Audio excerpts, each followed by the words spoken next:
What if you woke up one December morning and found a notice on your door telling you to take down your Christmas lights? No warning, no vote. No conversation, just a cold letter, saying your holiday decorations violate community standards and must be removed within 72 hours or you will be fined every single day until they are gone. That is not a nightmare.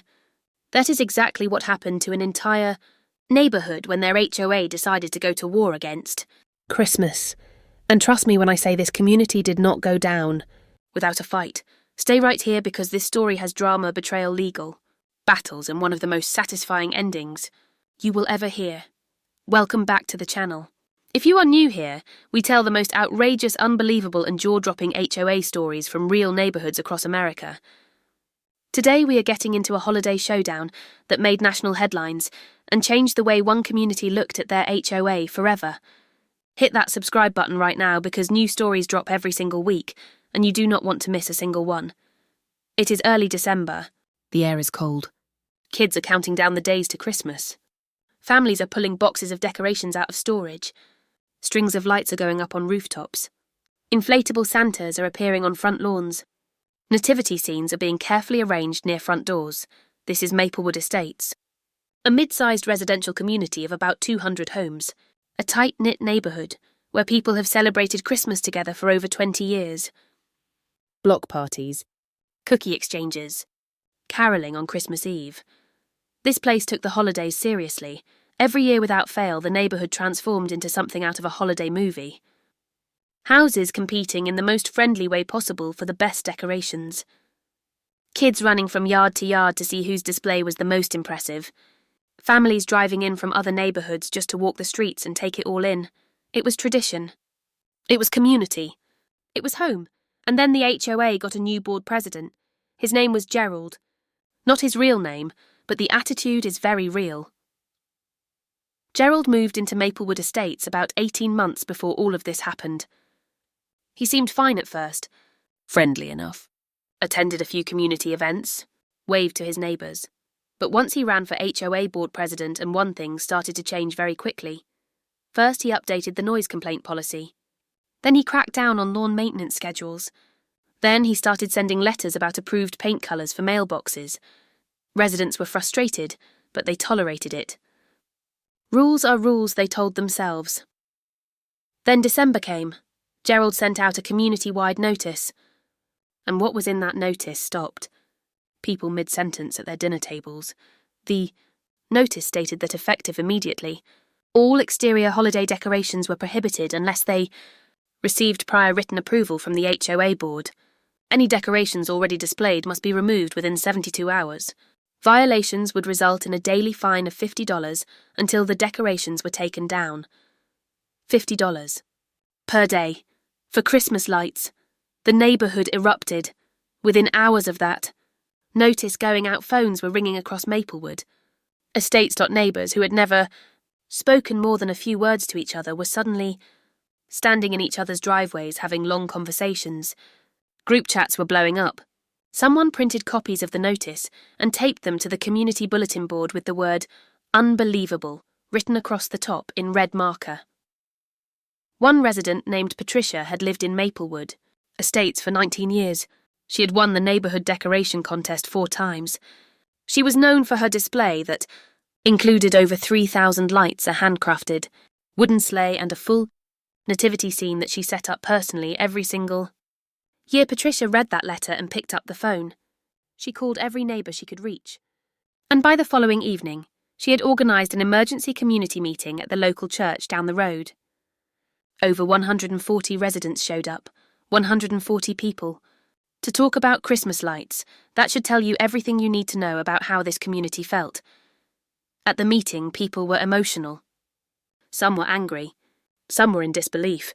One elderly man stood up and said he had been hanging the same wreath on his door for 31 years and he was not about to stop now. And then someone asked the question that changed everything. Where exactly in the original HOA bylaws does it say decorations require prior approval? The room went silent. 3 residents stayed behind after that meeting. Patricia was one of them. Together they pulled out their original HOA documents and spent the next 2 hours going through every single page. What they found was remarkable. The original bylaws had no provision requiring prior approval for holiday decorations. There was a vague line about maintaining community aesthetic standards, but nothing that specifically addressed seasonal displays or required written board approval before putting up lights. Gerald had essentially invented a rule and enforced it as if it were law. They also discovered something else. The HOA's own amendment process required a 2/3 majority vote from the full community before any new rule could be added to the bylaws. Gerald had never called such a vote. He had simply issued the notice and started the clock on fines. Patricia called a lawyer the very next morning. The attorney confirmed what they had found. The decoration ban had no legal standing under the current bylaws. It was not a properly enacted rule. It was one man's opinion dressed up as community policy, and it got worse for Gerald. The attorney pointed out that several states have laws specifically protecting residents' rights to display holiday decorations on their own property. Depending on the state, HOAs can have very limited authority to restrict seasonal displays altogether. Gerald had not just overstepped. He had potentially exposed the HOA to legal liability. Patricia sent Gerald a formal letter through her attorney laying out every single issue. The lack of proper bylaw authority, the missing community vote, the potential state law violations.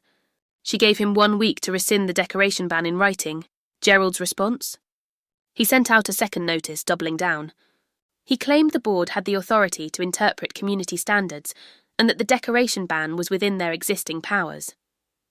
He also added that any resident who had already been fined and refused to pay would face additional penalties. That was the moment this story went from a neighbourhood dispute to a full legal battle. Patricia filed a formal complaint with the state's HOA regulatory office. 3 other residents filed separately. Someone sent the story to a local news station. A reporter showed up at Maplewood Estates with a camera crew 2 days later, and while all of that was happening, something beautiful was unfolding on the streets of that neighbourhood. Residents started putting their decorations up anyway, every single house. Lights going up.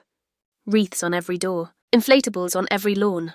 It looked like Christmas had exploded across every square inch of Maplewood Estates. People were out in the cold helping their elderly neighbours hang lights. Kids were carrying extension cords from garage to garage. Someone set up a speaker on their porch playing Holiday. Music that could be heard from 3 streets away. It was the most decorated the neighbourhood had ever been in its entire history. Gerald watched from his window and said nothing. Titai. State HOA Regulatory Office completed its review within 3 weeks. Their findings were clear. The decoration ban was issued without proper authority. It was not supported by the existing bylaws. The required community amendment process had not been followed. All fines issued under the ban were declared void and unenforceable. Every resident who had already paid a fine was entitled to a full refund. The regulatory office also issued a formal warning to the HOA board regarding proper governance procedures. 2. Weeks after the ruling was issued, a special community vote was called as required by the actual bylaws. Residents voted on whether Gerald should remain as board president. He lost by a landslide. Patricia was elected to the board in the following community election. Her first official act as a board member was to formally add holiday decoration rights into the bylaws, so that no future board president could ever pull a stunt like this again. That December, Maplewood Estates held its biggest holiday celebration ever. Patricia's display of 3,000 lights was back up. The wooden sleigh was in its spot. The nativity scene was set up with care, and somewhere down the street Gerald's house was the only one that was completely dark. Now I want to hear from you. Do you think HOAs should have any say over holiday decorations at all? Or do you believe what you put on your own property during the holidays is completely your business? Drop your answer in the comments below. And if you have ever dealt with an HOA trying to control something completely ridiculous, I want to know about it.